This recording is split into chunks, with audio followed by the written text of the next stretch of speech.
आज रोजी आमच्या इथे नील पर्वतवारी श्री दशनामजुरा आखाड्यामध्ये अखिल भारतीय खडदर्शन आखाडा परिषद त्र्यंबकेश्वरची बैठक श्रीमान अखिल भारतीय आखाडा परिषदेचे महामंत्री हरिगिरीजी महाराजच्या सांगण्यावरून आहूत केली गेलेली होती।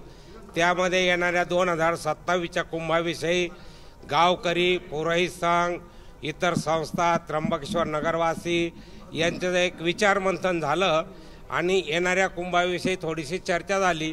सगळ्यात महत्त्वाचा मुद्दा हा आला की त्र्यंबकेश्वरून जी उगम पावलेली गोदावरी आहे की आपल्या भारतामध्ये गोदावरीचं एक अनन्यसाधारण महत्त्व आहे आणि गोदावरी एक पवित्र नदी आहे आणि आपण भारतभरामध्ये जिथे जिथे संकल्प होता गोदावरीचं आवर्जून नाव घेतलेलं आहे आणि एक महाराष्ट्राचं गौरव आणि सन्मानाची एक गोदावरी आहे आणि त्याचं उगमस्थान त्र्यंबकेश्वर आहे। इथून कुंभाची सुरुवात होते।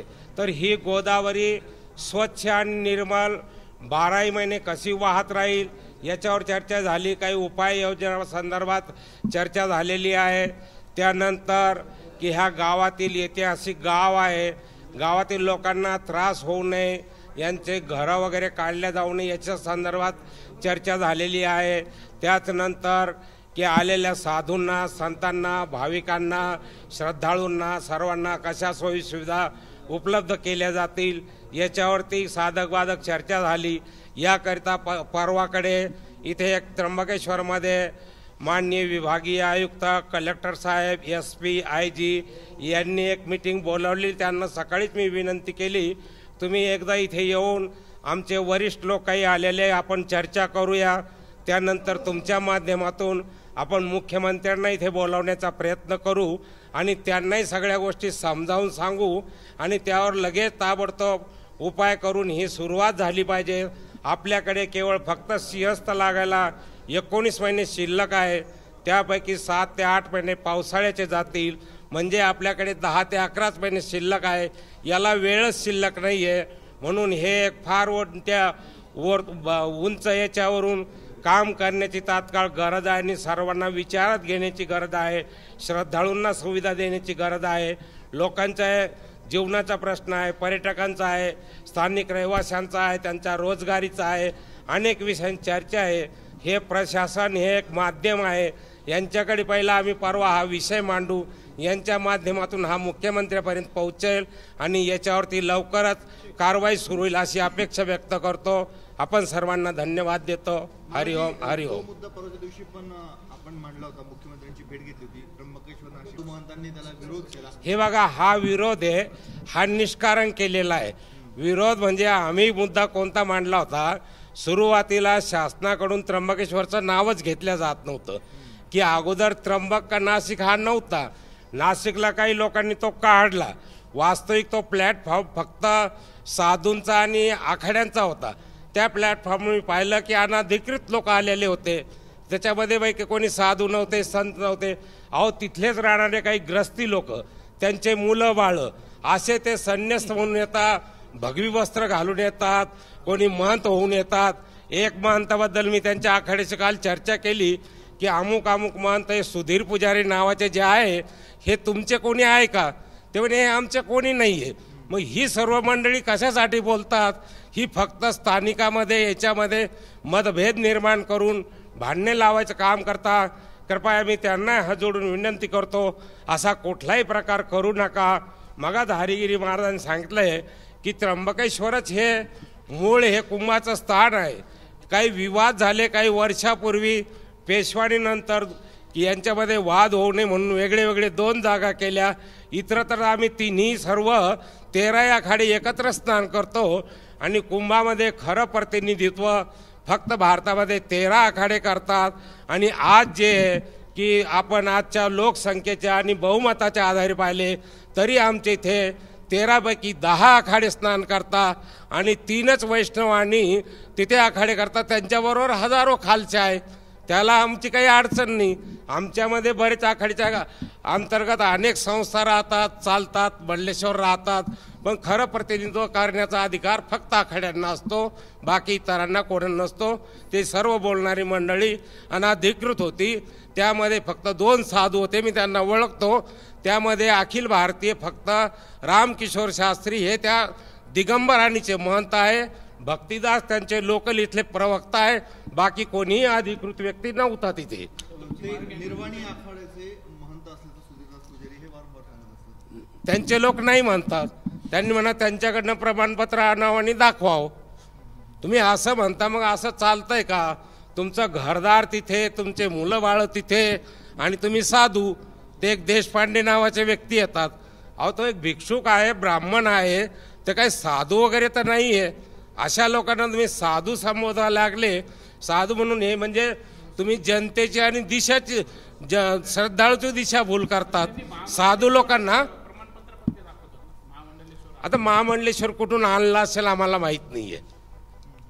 मला असं वाटतं आपण सर्व पत्रकार बंधूंनी कुंभावरती गोष्टी केल्या पाहिजे. ह्या किरकोळ लोकांना मोठं करण्यात काही मजा नाही आहे. आज एवढी प्रथम बैठक झालेली आहे हरिगिरी महाराजांच्या उपस्थितीमध्ये. आपण कुंभावर बोलायला पाहिजे. अशा छोट्या छोट्या लोकांना आपण बोलून मोठं करताय तुम्ही महत्त्वाचं, आज महत्त्वाची मिटिंग झाली त्याच्याबद्दल आपण बोलायला पाहिजे. हे विषय छोटे विषय, या विषयांना आपण प्राधान्य नाही द्यायला पाहिजे. हो, प्रतिक्रिया घेऊन उलट प्रतिक्रिया नको आहे. आम्हाला हा विषय इथे थांबवायचा आहे. मी तत्राबाई त्यांना विनंती करतो, या गोष्टी थांबवा, आणि आम्हाला काही त्याच्यामध्ये रस नाही आहे. आपण कुंभ करायचा आणि बाकीचे विषय कशाला. तरी त्यांना मी इथून विनंती करतो, तेही आमचेच माणसं आहे. भक्तिदास आमचे फार जवळचे स्नेही आहे, रामकिशोर शास्त्री आहे, सर्वच आमचे. आम्ही काही वेगळे नाही आणि काही असं मतभेद करायचं कारण नाही. ते किंवा आम्ही स्थानिक लोकांच्या माध्यमातून जर आम्ही एकमेकांचं राजकारण करत असेल, आम्ही सर्व लोक राजकारण विरहित लोक आहे. तुमचा काही आक्षेप नसणार या सगळ्यावर आणि काही वाद नाहीये. आमचा वादच नव्हता. त्यांनी हा मुद्दा करून काढला म्हणजे तुम्ही हे काय करायला. आम्ही काय म्हणतो, आमचं त्र्यंबकेश्वरचं नावच नाही. मग त्यांना एवढा वाटायचं कारण काय? नाशिकी त्र्यंबक, नाशिकी त्र्यंबक. मग तुम्ही सांगितलं ना की बहुमताच्या आधारे तुम्ही सांगा की इथे 10 आखाडे. मग 10 आखाड्याला तुम्ही महत्व देणार का 3 आखाड्यांना? आणि विशेष म्हणजे कुंभाचं मेन आकर्षण, मेन केंद्रबिंदू हा नागा संन्यासी असतो. नागा संन्यासी कुठे आहे तुम्ही बघा. तुम्ही संपूर्ण भारतातून कुंभ पाहता, तिथे तुम्हाला सर्व नागा दिसतील मीडियावर, सोशल मीडियावर, प्रिंटिंग मीडियावर, आणि त्यांचंच महत्व आहे.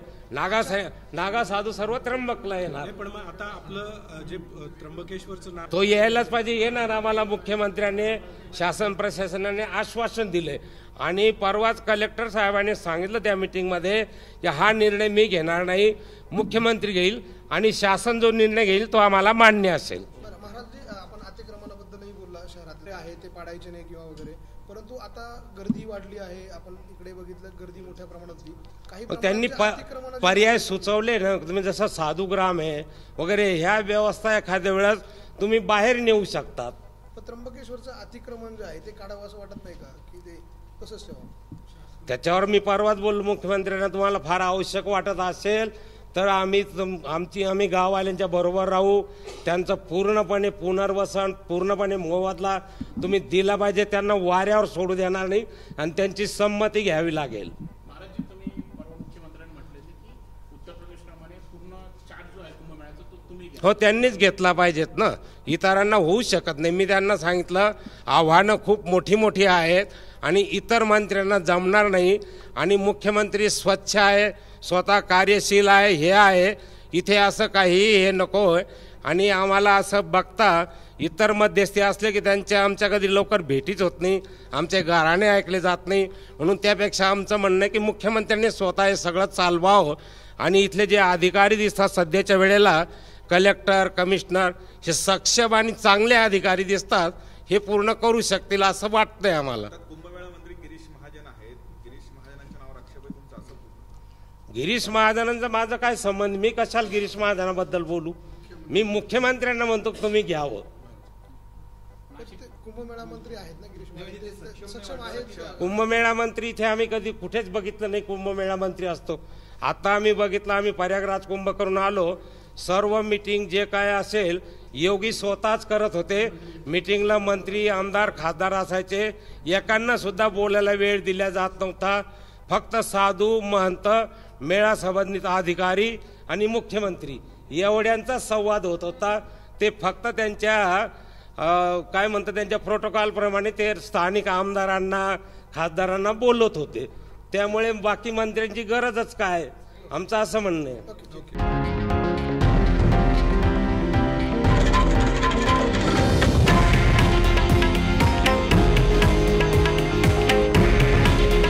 हे आहे देशातील नंबर 1 न्यूज नेटवर्क आणि आपण पाहत आहात TV9 मराठी. काळजी तुमची, हित महाराष्ट्राचं.